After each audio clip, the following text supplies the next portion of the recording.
एक है कोरोना 2021 वाला। दोनों में कई बुनियादी फर्क है। पहले के मुकाबले फैल ज्यादा रहा है, लेकिन कम घातक है। बच्चों और नौजवानों को अपनी जद में ज्यादा ले रहा है। बुखार ज्यादा दिन तक रह रहा है। क्या वाकई साल 2020 के कोरोना संक्रमण और साल 2021 के कोरोना संक्रमण में अंतर है? हाँ, दोनों में अंतर है, लेकिन साल उसका आधार नहीं है। यह अंतर इसलिए है क्योंकि कोरोना के प्रकार बदल गए हैं। इस वक्त भारत में 4 प्रकार का कोरोना संक्रमण देखने को मिल रहा है। पहला, प्राइमरी कोरोना, जो 2020 में भारत में आया। दूसरा, नई स्ट्रेन वाला कोरोना, जो ब्रिटेन, दक्षिण अफ्रीका और ब्राजील से भारत में आया है, लेकिन इसके बारे में भारत सरकार ने अभी विस्तृत डेटा जारी नहीं किया है। तीसरा, पोस्ट वैक्सीन कोरोना, यानी जिनको वैक्सीन की एक डोज लग चुकी है और उसके बाद कोरोना हो गया है। चौथा, री इन्फेक्शन कोरोना, यानी जिनको पहले कोरोना हो चुका है और अब दोबारा से हुआ है। ऐसे लोगों की संख्या बाकी के मुकाबले कम है।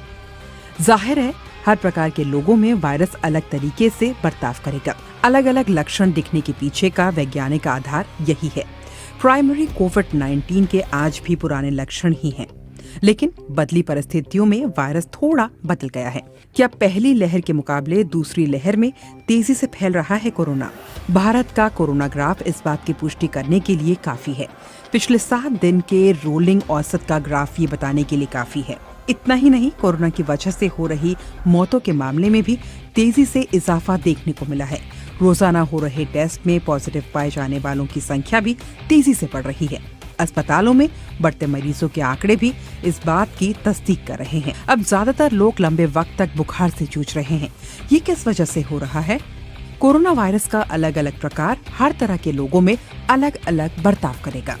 हर शरीर की वायरस से लड़ने की क्षमता भी अलग होगी और वायरस का प्रकार भी अलग होगा। प्राइमरी कोरोना के लक्षण के बारे में 1 साल से बहुत बात हुई है। दूसरा कोरोना है नई स्ट्रेन वाला कोरोना। इसके लिए जरूरी है कि किस म्यूटेंट वैरायटी से आपको संक्रमण हुआ ये पता हो। हर म्यूटेशन से संक्रमण के लक्षण होंगे। आमतौर पर म्यूटेंट वायरस से जो कोरोना हो रहा है उसमें बुखार ज्यादा दिन तक रहता है और शरीर का रिस्पॉन्स कम दिखने को मिलता है।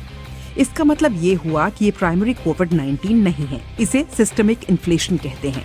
ऐसा तब होता है जब शरीर में एंटीबॉडी भी होंगी और एंटीजन भी होगा। इस वजह से रिएक्शन ज्यादा होता है। इस वजह से बुखार रहता है। ऐसे मरीजों के साथ राहत की बात ये होती है कि उनको निमोनिया नहीं होगा। क्या इस बार का कोरोना बच्चों और नौजवानों को ज्यादा संक्रमित कर रहा है? नई स्ट्रेन वाला कोरोना बच्चों और नौजवानों में हो रहा है, ऐसी खबरें कई जगह से आ रही हैं। सरकार ने इस बारे में फिलहाल कोई डेटा जारी नहीं किया है, लेकिन अस्पतालों में आने वाले मरीजों के आधार पर ये बातें डॉक्टर कह रहे हैं। इसके पीछे भी वैज्ञानिक आधार है। जब वायरस म्यूटेंट होगा तो उस पॉपुलेशन पर ज्यादा अटैक करेगा जहां प्राइमरी वैक्सीनेशन नहीं हो रही है। अब अगर भारत में 45 साल के ऊपर वालों को वैक्सीन दी जा रही है तो वायरस निश्चित तौर पर उससे कम उम्र वालों पर अटैक ज्यादा करेगा। बच्चों में इम्यूनिटी लेवल बड़ों के मुकाबले ज्यादा बेहतर होती है। इस वजह से उतना घबराने की जरूरत नहीं होती। जैसे ही वैक्सीन 30 साल से ऊपर को दी जाने लगेगी, वैसे ही वायरस 20+ साल के लोगों में ज्यादा अटैक करने लगेगा। वायरस खुद को ऐसा ढालने की कोशिश करता है ताकि वो भी जीवित रह सके। ये वजह है कि मैं भी 18+ के हर व्यक्ति के लिए वैक्सीन की इजाजत देने की मांग कर रहा हूँ। डॉक्टर के अग्रवाल की बात से दिल्ली के LNJP अस्पताल के medical director doctor Suresh Kumar भी सहमत हैं। समाचार एजेंसी ANI से बातचीत में उन्होंने कहा, पहले हमारे यहाँ 60 साल से ज्यादा उम्र वाले बुजुर्ग मरीज आ रहे थे। इस बार हमारे यहाँ बच्चे और नौजवान ज्यादा आ रहे हैं। गौरतलब है कि दिल्ली का LNJP अस्पताल कोविड अस्पताल घोषित किया गया था। पोस्ट वैक्सीन कोरोना में क्या लक्षण देखने को मिलते हैं? ऐसे लोगों की संख्या पहले 2 के मुकाबले कम है। वैक्सीन की पहली डोज लेने के बाद शरीर में कुछ एंटीबॉडी बन जाती है, जो दूसरी डोज के मुकाबले कम होती है। ऐसी सूरत में कोरोना होता है तो लक्षण दूसरी तरह का होता है। ऐसे मरीजों में नॉन पल्मोनरी सिस्टमैटिक इन्फ्लेशन देखने को मिलता है। मतलब ये कि लंग्स पर कोरोना उतना असर नहीं करेगा, बुखार उसमें तेज होगा। आम बोलचाल की भाषा में कहे तो ऐसे मामलों में शरीर में चोर यानी कि वायरस भी आ जाते हैं और शरीर में वैक्सीन के बाद एंटीबॉडी पुलिस भी तैयार रहती है। ऐसी सूरत में चोर जो बम लेकर आता है वो घर यानी कि लंग्स में न रहकर इधर उधर यानी शरीर के दूसरे हिस्सों में बम छोड़कर चले जाता है। इस वजह से सीरियस नहीं होते।